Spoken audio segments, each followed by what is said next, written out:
You guys didn't act like it was that weird. Maybe it's because I've gotten so old, I don't know, but I see the locker, like, does anyone have the reoccurring anxiety dream and it's something around school and sometimes it's like you can't remember your locker combination? I know, it's so basic, but isn't it cool though that I have it and you have it? I mean, how basic is it? I don't know. Pretty weird. This is gonna sound crazy. But like, if I have it and you have it, isn't it weird to think of like that maybe Oprah has it? Or like Jesus?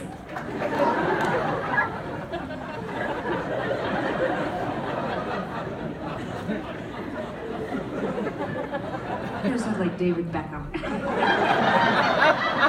don't know why I said that. I'm sorry. I have another reoccurring nightmare. It's not really a nightmare. It's more of like an anxiety dream. And it involves a plane crash. But we never crash and die. Like, it's never like, oh my God, I'm gonna die. Like, I'm always very calm in the dream, and then the pilot always pulls off a miraculous landing, like on a highway, or recently it was on a grassy knoll. Like, you know, just, but then something horrific awaits, you know? Like, it's always, we make it through that, but it's like, that's not the end, you know? Does anyone else have that, or just me? I think it's a metaphor for something bigger. You know, I mean, I'm just sort of talking it out right now for the first time, but it's like the plane crash is sort of like the thing that we all worry about, you know, but like what we should be really worrying about awaits us, and we weren't really thinking about it, you know? Like death, for example, we're afraid of death, but what actually awaits us is just the basicness and boredom of life, you know? Something like that. I mean, I'm just riffing. Like, it's not death that awaits you, it's just, you know, like something chronic, like depression, or, you know? Anyways, I'm just saying what I'm feeling and thinking right now, because that's exactly what the con was about, you know? It was sort of like, it wasn't like I was like, everything's great, let's have a positive attitude. Like, it wasn't. There was no positive attitude, actually. And nor was there supposed to be, you know?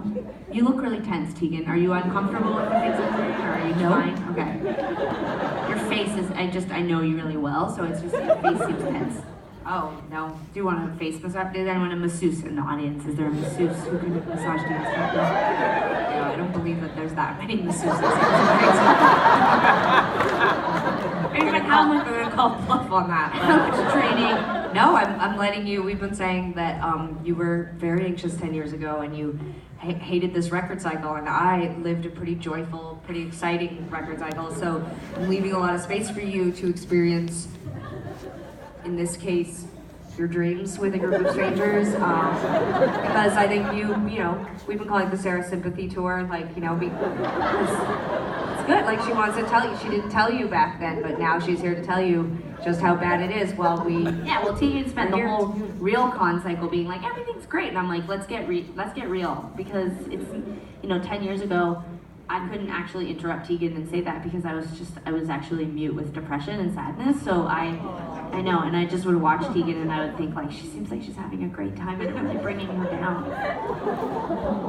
It's fine, there's I'm joking, that's not how I felt. It's yin and yang, you know, you remember the con as being a particularly anxious and dark time for you. I remember you as always being like that. Right. That's actually true. Yeah, like it's part of the balance. It's true. It's woven through our music, through our banter, through everything. Like, it's just for the joyfulness that sometimes I'm very irritating because I'm like a positive, like half glass full, plan ahead.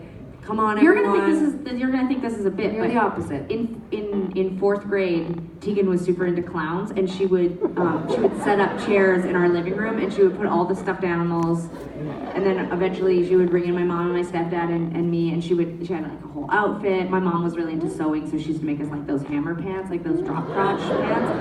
And Tegan had this whole outfit. She would paint her face, and she would do these whole things. And I was really obsessed with Jeffrey Dahmer. So if that doesn't like a hard line show you exactly what we were dealing with as children, I don't know what could. Okay, here's a song called Back in Your Head.